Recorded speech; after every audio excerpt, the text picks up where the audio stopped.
tipis. Kalau misalnya di sini dhammah ini bagaimana? Sama juga dibaca tebal. Ingat kalau kasrah saja dia dibaca tipis.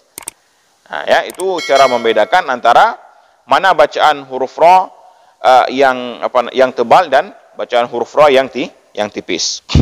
Kemudian ya, juga misalnya dalam beberapa ayat bacaan itu kita juga sering misalnya kita hilangkan huruf ujung. Contoh kalau kita waqaf di kata-kata misalnya kata-kata al-ard misalnya. Ya, kata-kata al-ardu.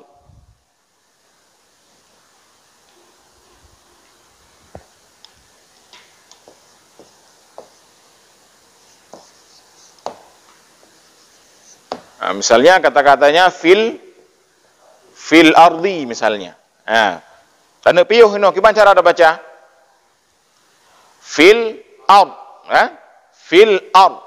Nah, ini juga dilema kita. Kenapa dilema? Karena di ujung ini ada dua huruf. Ada huruf ra yang sukun dan ada huruf dhad yang sukun. Karena seperti tadi, kalau kita wakafkan dasarnya dhi, maka hilang ini, dhi ini. Tetap menjadi sukun. Ini kembali lagi kepada kaidah tadi. Dalam bahasa Arab tidak ada namanya berhenti dengan huruf yang hidup. Tidak ada. Tetap berhentinya dengan huruf mati. Nggak ada alhamdulillahirabbil alamin, nggak ada. Ya, waladhdallina, misalnya ada imam. Bagus sekali bacaannya. Waladhdallina. Ya. Itu tidak ada seperti itu dalam Al-Qur'an. Dalam bahasa Arab nggak ada itu. Kalau kita baca depan orang Arab diketawain kita. Kalau seperti itu, ya. Karena tidak ada istilah bahasa Arab waqaf dengan huruf hidup, tidak ada. Tetap waqaf itu dengan huruf mati. Ini juga seperti ini. Tidak boleh baca fil ardi, tidak ada. Tapi fil ard, dua-dua harus nampak. Ra harus nampak dan dhad juga harus nampak hurufnya. Coba sama-sama kita baca. Fil ard, fil ard, fil ard. Ya, pertama baca dulu huruf ra-nya, kalau kita perlambat begini bacanya. Fil ard, fil ard. Ya, dhad itu tidak kita bariskan. Jangan sampai dia melahirkan baris dha ataupun dhi. Tetapi tetap dia itu sukun dan lahirkan saya sifatnya. Fil ard. Ya, coba kita baca sama-sama. 1, 2, 3. Fil ard. Fil ard. Fil ard.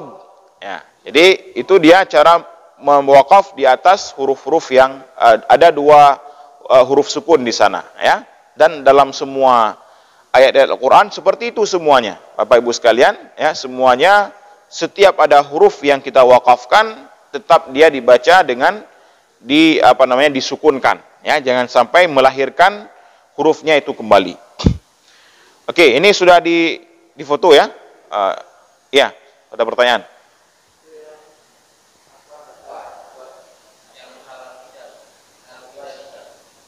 Di ini. Wasyafa' ini. Yang ketiga. Ini di sini nggak ada tulis ini, Ustaz. Ini apakah di sini nggak ada? Biasanya di Al-Qur'an kan ada ini. Ada tasydidnya misalnya. Ya, boleh. Maksudnya apa bacanya, apa harus disambung dari sini atau ini dihilangkan, dimatikan? Oh ya, boleh. Oke. Jadi dalam Al-Qur'an itu, ya, yang pertama adalah kita harus lihat dulu, ya. Kalau di sini ada ayat misalnya 1 ini, 2, ya, 3, 4 dan seterusnya. Yang pertama adalah, ya, kaidah dalam membaca Al-Qur'an itu setiap akhir ayat, ya, hukumnya adalah sunnah untuk kita wakaf, berhenti. Kenapa? Karena Rasulullah itu disebutkan oleh para sahabat, Rasulullah setiap membaca Al-Quran, beliau itu wakaf di setiap akhir ayat. Ya, bukan Rasulullah pendek nafas, bukan, tetapi ingin mengajarkan kepada kita bahwa tidak memberat-beratkan kita lah. Ya, jangan misalnya ada orang berpemahaman baca Al-Fatihah satu nafas misalnya. Ya. Ya, menyorong orang panjang nafas, oke, tapi bagaimana dengan orang pendek nafas? Susah rasanya. Yang menyorong lam sembayang baca Fatihah harus sebuah nafas mandu. Anjir yang putus-putus. Itu berat bagi kita. Maka yang pertama harus kita pahami adalah setiap ada ayat itu sunnahnya wakaf. Ya, sunnahnya wakaf, berhenti lebih bagusnya. Kemudian ya, baru kemudian ya, kalau seandainya kita misalnya punya nafas yang panjang. Ya, nafasnya panjang. Maka lihat kepada petunjuk Al-Qur'annya. Ya, lihat kepada petunjuk Al-Qur'an. Sebagian Al-Qur'an itu memudahkan kita membaca Al-Quran.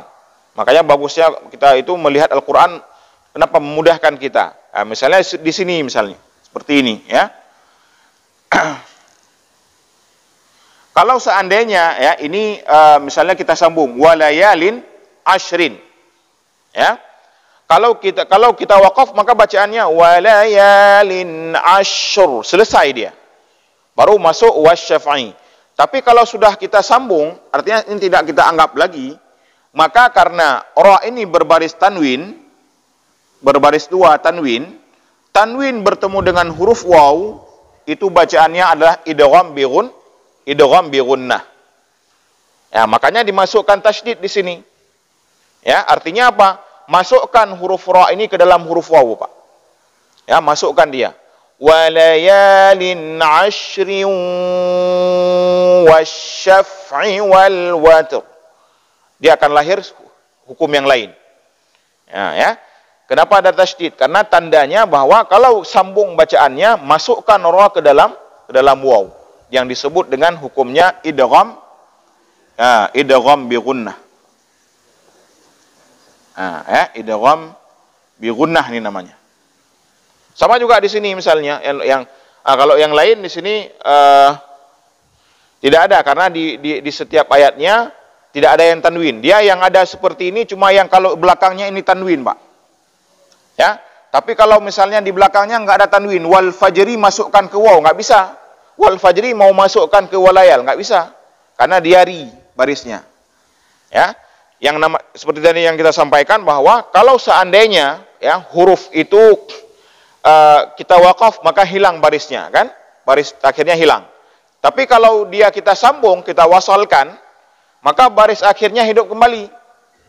Nah, ini seperti kita baca qul huwallahu ahadunillahus samad. Dari part itu mengnunyan, dari mana hadirnya nun itu? Kan kadang-kadang kita bingung ini, ya, dari mana hadirnya huruf nun yang ada pada qul huwallahu ahad.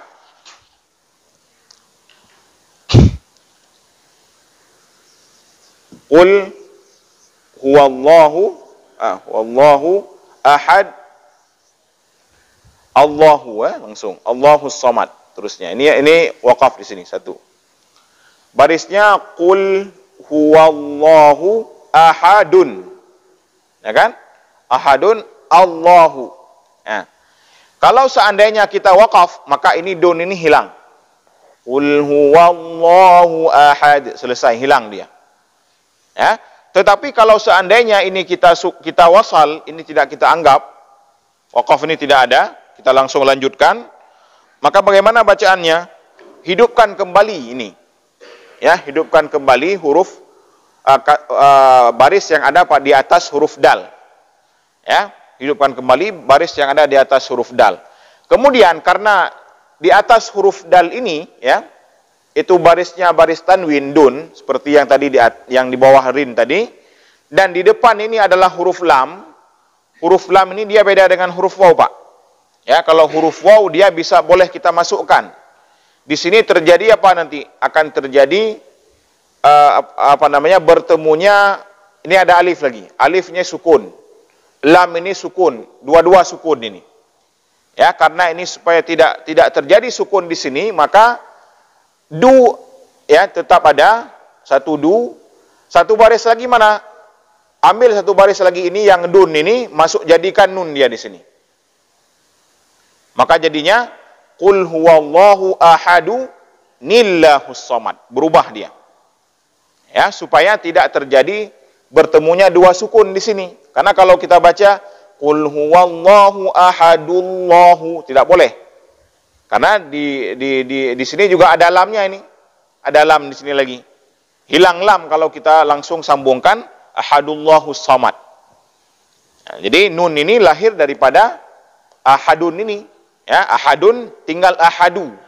Jangan baca lagi ahadun. Jangan qul huwallahu ahadunillah, bukan ahadun, tapi ahadu. Ya, yang satu lagi menjadi nun. Yang satu tetap di atas dal, du jadinya, satu lagi jadi nun. Nah, kemudian contoh lain juga misalnya di Al-Fatihah, ya.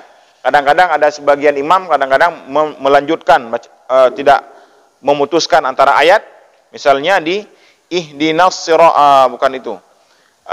Iyyaka na'budu wa iyyaka nasta'inu dina. Itu juga ada, ya. Wa iyyaka nasta'inu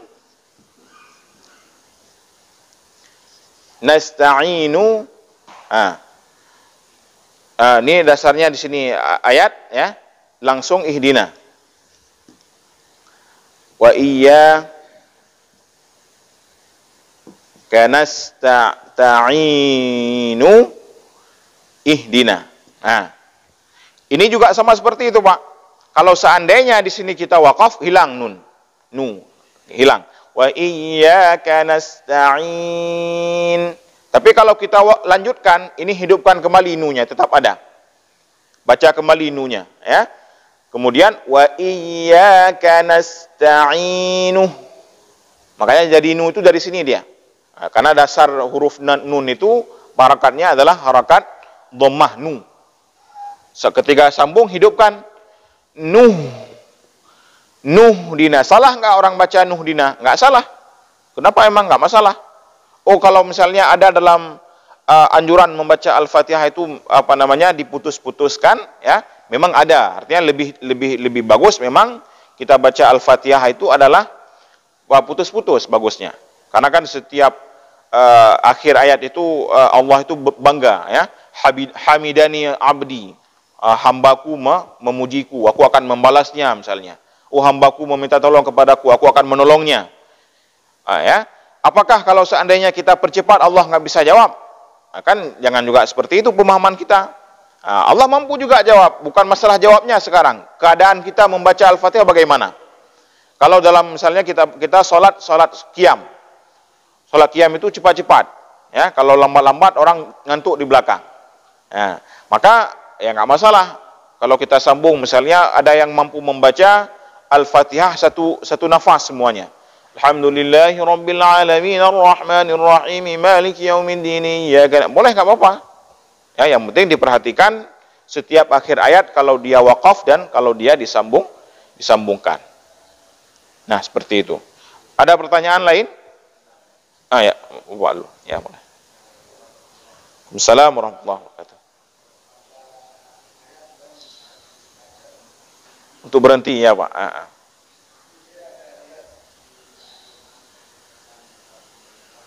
Ya. Huruf lam, Pak, ya.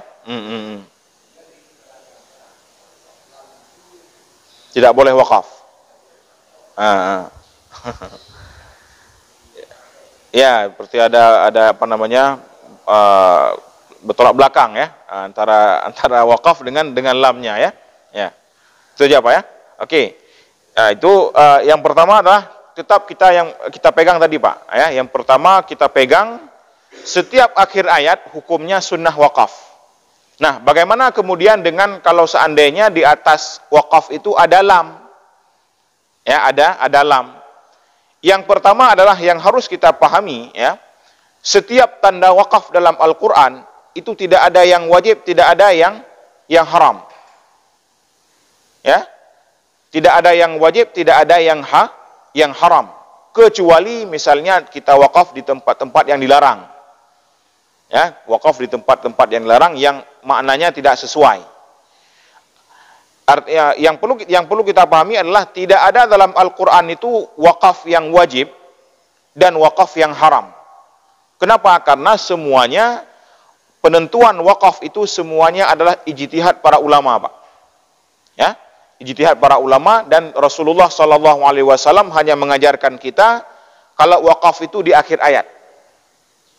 Tetapi para ulama kita, ya, mereka itu berijtihad, ya, dengan kemampuannya, dengan benar juga, ya, tentunya. Mereka menggabungkan antara ayat-ayat yang kalau seandainya kita wakaf di situ putus maknanya. Contoh misalnya begini, ya, ini kita hapus. Contoh misalnya pada ayat di ara'aital ladzi itu, ya, fawailul lil musallin. Udah juga pernah kita sampaikan ini. Fawailul lil musallin, ini pasti ada lam di sini ini. Ya, fawailul lil musallin alladzina hum an salatihim sahun.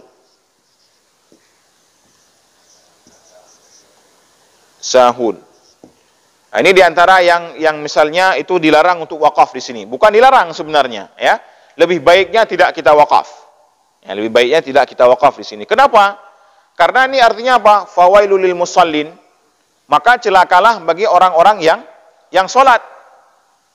Nah, ini kalau misalnya kita nggak paham, kadang-kadang, ya, kita baca terus, atau misalnya imam misalnya lagi gabu-gabu imam, ya, nggak sampai lagi habis surah Al-Ma'un, dia baca terus sampai ini, fawailul lil musallin, karena dia tidak tahu makna ayat, maka langsung dia Allahu Akbar, maka celaka bagi orang yang salat tadi. Selesai, ya. Habis itu rakaat kedua enggak dia sambung lagi, baca qul huwallahu ahad. Itu berdosa seperti itu. Ya, berdosa. Itu sama juga dengan misalnya kita wakaf di ayat lain, itu di surah Al-An'am kalau enggak salah. Ya ayyuhalladzina amanu la taqrabus shalah. Wahai orang-orang yang beriman, jangan dekati salat. Ya, kadang la taqrabus shalah. Allahu Akbar. Ataupun kalau kita lagi baca sendiri karena nggak tahu, Shadaqallahul azim. Padahal ada gantungannya di belakang. Wa antum sukarat. Sedangkan kalian dalam keadaan mabuk. Padahal itu intinya bukan jangan sholat, ya, bukan jangan dekati sholat, tapi jangan mabuk, ya. Sama juga seperti ini, Pak. Makanya dalam Al-Quran itu kenapa ada lam itu, ya? Itu untuk memudahkan kita yang nggak paham bahasa Arab. Nah, ya, untuk memudahkan kita yang tidak paham makna ayat, maka kalau misalnya kita wakaf, ya, itu ataupun kalau kita misalnya potong bacaan itu namanya baca sadaqallah. Jangan wakaf di situ, bagusnya. Kalau ada tanda-tanda lam itu misalnya seperti di tempat ini dalam Al-Quran. Ini kita buru-buru sekali ini baca Quran. Ya, kalau ada tanda lam itu lebih baik jangan berhenti di situ. Cari tempat berhenti yang kira-kira di mana tidak ada lamnya. Kenapa? Karena pasti itu kalau ada tanda lam ini antara ayat ini dengan ayat yang sesudahnya itu pasti ada hubungan makna. Sehingga dilarang kita untuk berwakaf di situ. Nah, tapi tetap dasar kita memegang adalah setiap akhir ayat hukumnya sunnah wakaf. Ya, wakaf beda dengan potong. Kalau wakaf itu berhenti untuk lanjutkan. Tapi kalau potong bacaan itu potong sadaqallah, Pak. Ya, sadaqallahul azim. Jadi tanda-tanda seperti itu lebih kepada dia mengarahkan kita di mana tempat yang bagus kita potong bacaan dengan tempat yang tidak bagus. Nah, seperti itu. Ya, tadi ada yang bertanya lagi? Ya, silakan. Ya.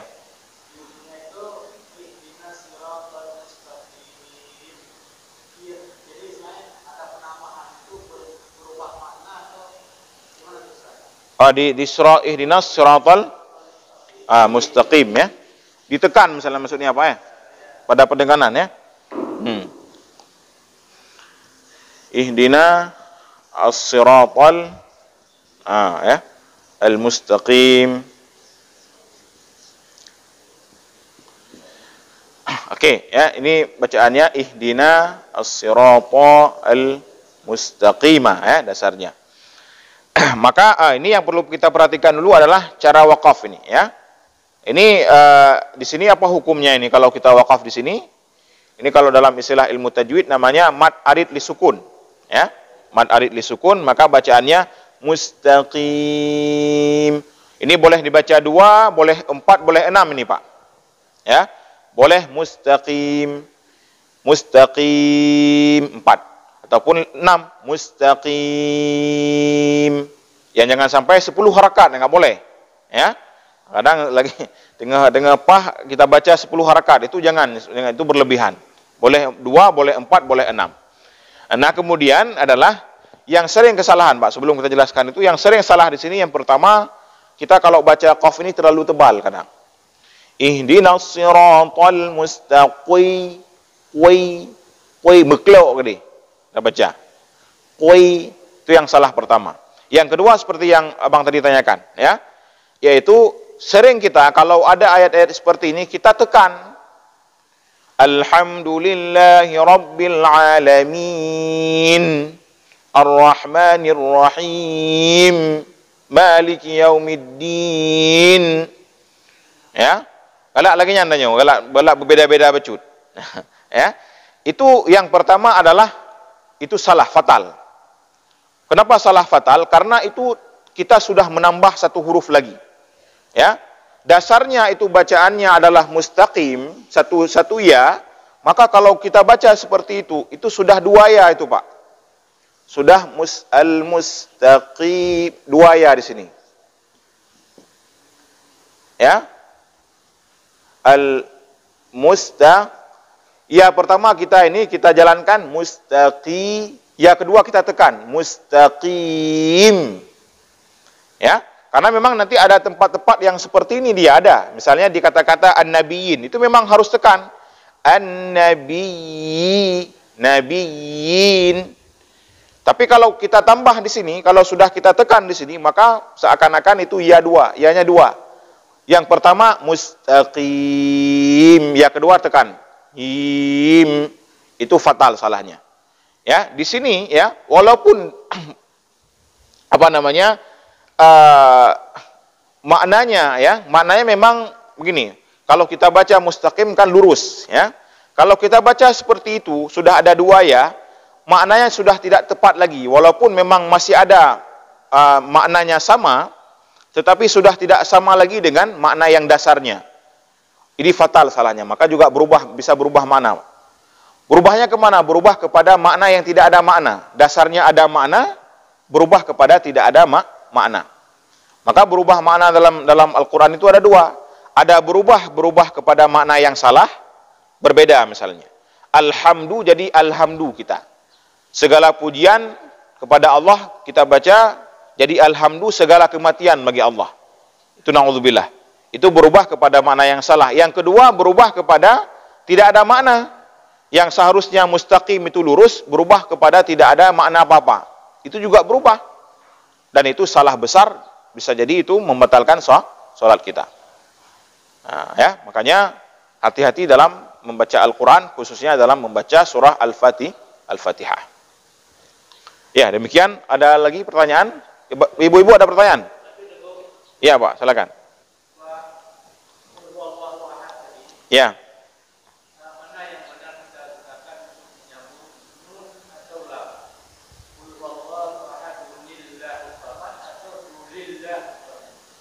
Yang tadi qul huwallahu ahadu, itu sudah pasti nun, Pak. Tidak mungkin lam itu. Tak sama dia ya. Ya. Dulillah. Nyan urang hanam pum berarti Pak ya. Itu sebenarnya kadang-kadang kimu makanya sebenarnya kita bukan Al-Fatihah saja nih yang harus kita tahsinkan ini. Bukan Al-Qur'an saja yang harus kita tahsinkan ya. Tapi juga bacaan salat kita, at-tahiyyatul mubarakatus itu harus kita benarkan juga, ataupun tahlil kita ya. Makanya ini Tuku Imum sebenarnya punya tugas besar ini ya. Jangan cuma Samadiyah itu di rumah-rumah orang berduka saja. Sekali-kali Samadiyah di Manasah, ajarkan ya, ajarkan masyarakat bagaimana sebenarnya Samadiyah yang benar. Jangan kita datang ke rumah orang, ya, kita berdoa, sedangkan doa kita itu tidak ada yang diterima oleh Allah kadang-kadang. Kenapa tidak diterima? Karena apa yang kita baca tidak sesuai semuanya, misalnya. Ya, ya. Makanya ini harus menjadi muhasabah bagi kita semua. Karena apa? Kalau seandainya lam itu fatal salahnya. Karena nggak bisa itu lamnya. Dari mana datang lam? Ahadun, ya. Allahu. Kecuali kalau di belakang inilah ahalu misalnya. Boleh lam ahalulillah. Tapi di sini dal dan ini dun. Nun di sini Pak lahir dari sini Pak nih. Ya, karena dasarnya dua, buang satu, bukan dibuang, yang dibuang itu dijadikan nun di sini. Nah, ahadu nillahus samad. Kalau lam itu salah, tidak ada. Ya, seperti itu ya, makanya harus juga ya kita sekali-kali kita kumpul misalnya di masjid ataupun di minasah atau di mana kita perbaiki bukan hanya Al-Qur'an saja. Ini malam ini kita kumpul sekali, ayo kita tahsinkan bacaan Samadiyah. Samadiyah itu enggak, dia panjang pendeknya enggak mesti. Panjang pendek, kemudian gunnah-gunnah itu enggak perlu itu Samadiyah, karena dia bukan Al-Qur'an. Karena yang berlaku panjang pendek dan gunnah-gunnah itu hanya di Al-Qur'an. Yang penting dalam Samadiyah itu adalah hurufnya saja, Pak. Hurufnya, ya, baris-barisnya. Baik lagi benar, ya, seperti itu. Kita dasarnya dal jadinya lam. Itu berubah jauh. Ataupun misalnya kadang-kadang ada sebagian tempat itu kalau baca qul huwallahu ahad bacanya panjang. Qul huwallahu ahad, Allahus samad, lam yalid wa lam yulad wa lam yakul lahu kufuwan ahad. Itu lebih fatal lagi. Ya. Kalau ahad itu kita berubah, misalnya begini, dasarnya kan ahad ini. Nah, kita rubah jadi ahad. Ini fatal sekali ini. Katakanlah wahai Muhammad, Allah itu satu dasarnya. Kalau kita baca ahad. Tapi kalau kita baca ahad itu sudah berubah. Katakanlah wahai Muhammad bahwa Tuhan itu satu tapi banyak-banyak satunya. Satu seperti ini. Berubah makna juga. Nah, maka itu fatal, ya. Nah, makanya dalam membaca sesuatu itu bukan kita salahkan, tetapi harus dengan ilmu, ya, harus minimal tidak masyarakat kurang tahu, kita ajarkan kepada mereka supaya mereka membaca dengan benar. Ya, demikian ya untuk pertemuan kita pada hari ini sudah hampir jam 7, ya. Yang makanya yang paling penting Bapak Ibu sekalian adalah dalam membaca Al-Qur'an itu, ya, kita yang pertama punya dasar. Maka saya selalu ingatkan bahwasanya membaca Al-Qur'an itu tidak bisa kita ikut-ikutan, tidak bisa. Tire-tire hanjit baca Al-Qur'an, ya. Minimal itu kita harus punya guru, ya. Satu surat saja. Al-Fatihah kita punya guru dalam membaca Al-Qur'an, ataupun juz 30 saja misalnya, insyaallah yang lain itu akan bisa sendiri. Karena ayat Qur'an itu sama-sama semua dia, ya, 29 huruf semua. Tidak ada yang di luar daripada itu. Maka kemanapun kita pergi, surat ini, surat itu, surat yang beda-beda, tetap hurufnya itu saja. Nah, makanya maka dengan ini semoga kita kembali termotivasi untuk terus belajar, ya, dan terus meningkatkan kemampuan kita dalam membaca Al-Qur'an. Amin amin ya rabbal alamin. Demikian aqulu qouli hadza, subhanakallahumma wa bihamdika asyhadu an la ilaha illa anta astaghfiruka wa atubu ilaik. Demikian, assalamualaikum warahmatullahi wabarakatuh.